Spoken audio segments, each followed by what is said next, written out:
Assalamualaikum warahmatullahi wabarakatuh.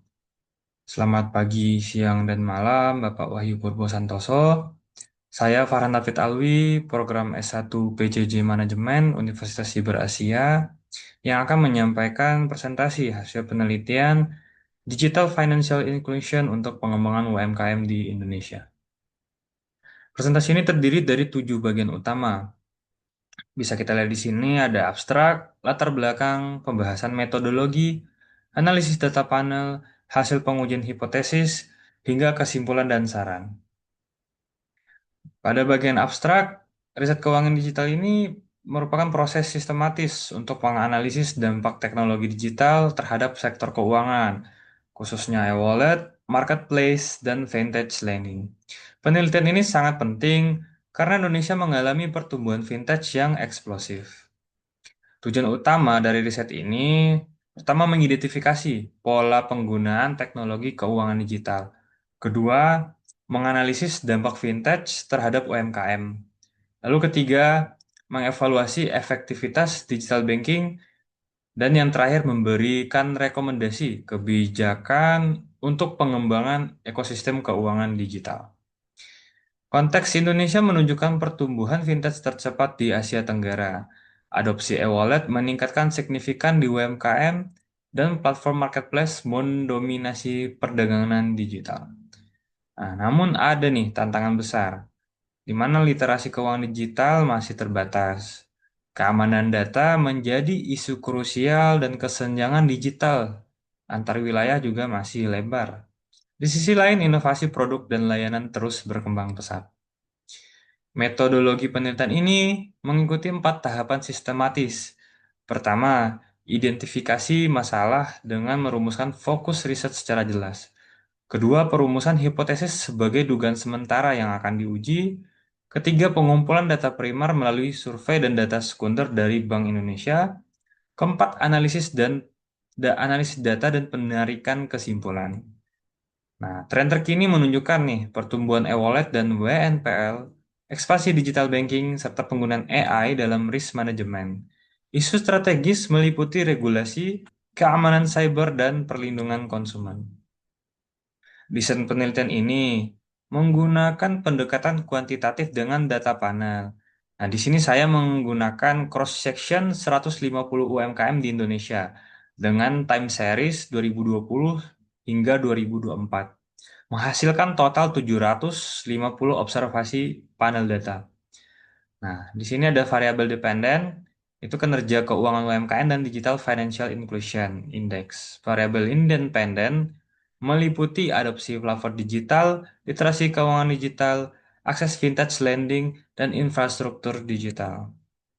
Nah, model regresi panel yang digunakan adalah Y sama dengan beta 0 ditambah beta 1x1 ditambah beta 2x2 ditambah beta 3x3 ditambah beta 4x4 ditambah epsilon dengan error term epsilon. Nah, ada nih 3 pendekatan estimasi, ada pool least square, fixed effects model, dan random effect model. Setelah melalui uji Chow dan uji Hausman, model terpilih adalah random effect model dengan p-value lebih besar dari 0,05. Hasil estimasi random effect model menggunakan EVIUS 12 menunjukkan hasil yang sangat signifikan. Adopsi digital memiliki koefisien terbesar yaitu 0,523 dengan probabilitas 0,000. Signifikan pada alpha 1%.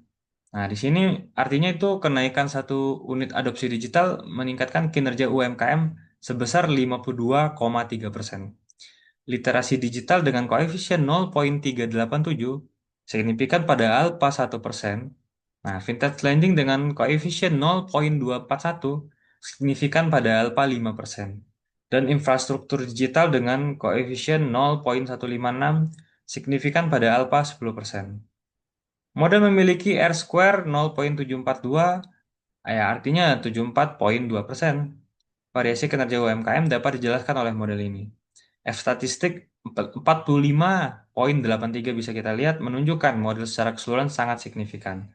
Lalu Durbin Watson 1,98 mendekati 2 menunjukkan tidak ada autokorelasi. Hasil pengujian menunjukkan semua hipotesis diterima. H1, adopsi platform digital berpengaruh positif terhadap kinerja UMKM. Diterima dengan koefisien 0,523. H2, literasi digital berpengaruh positif terhadap kinerja UMKM. Diterima dengan koefisien 0,387. H3, vintage lending berpengaruh positif terhadap pertumbuhan omset. Diterima dengan koefisien 0,241. Dan H4 infrastruktur digital berpengaruh positif terhadap DFI Index. Diterima meskipun pengaruhnya paling lemah dengan koefisien 0,156. Temuan empiris menunjukkan 4 hal penting. Pertama, digital financial inclusion terbukti efektif. Dengan adopsi digital memiliki pengaruh terbesar. Lalu yang kedua, literasi digital adalah faktor kunci ya sebagai enabler utama adopsi vintage. Yang ketiga, vintage lending berhasil membuka akses permodalan yang sebelumnya sulit dijangkau dari bank tradisional. Keempat, infrastruktur masih menjadi tantangan dengan pengaruh paling kecil. Implikasi praktis, UMKM harus prioritaskan adopsi digital. Pemerintah perlu program pelatihan digital masif. Fintech harus simplifikasi UI atau UX.